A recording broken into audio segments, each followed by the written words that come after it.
కొంతమంది అనుకుంటున్నారు భాగ్యము ధన్యత అంటున్నారు, కానీ నేను ఎవ్వరికి వద్దండి. నో వన్ వాంట్స్ మీ. నేను ఎవ్వరికి అవసరంలా. నేనంటే ఎవరి దృష్టిలో విలువ లేదు. నన్ను స్పెషల్గా ట్రీట్ చేసే వాళ్ళు ఎవరు బాధపడుతున్నావా? దేవునికి నువ్వు చాలా స్పెషల్. దేవుని నామానికి మహిమ కలుగును గాక. ఎంత స్పెషల్ అంటే నీలాంటి వాళ్ళని ఇంకొకళ్ళని కూడా చేయలేదు ఈ ప్రపంచం. అంత యూనిక్గా He has crafted each and every one of us in such a unique way. We are God's handiwork. ఆయన చేతి పని అంట. చూడండి, డిజైనర్ పీస్ అంటారు, విన్నారా?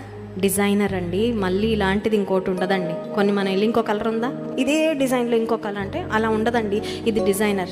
మన దేవుని చేతిలో చేయబడిన డిజైనర్ పీసెస్ అండి. దేవుని నామానికి మహిమ కలుగును గాక. ఎవరికి నువ్వు ప్రత్యేకం కాదేమో, నీ ప్రభువుకు నువ్వు చాలా.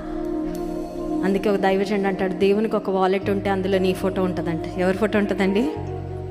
దేవునికి ఒక రెఫ్రిజిరేటర్ ఉంటే దాని మీద నీ ఫోటోనే ఉంటుందంట. That's how much God loves.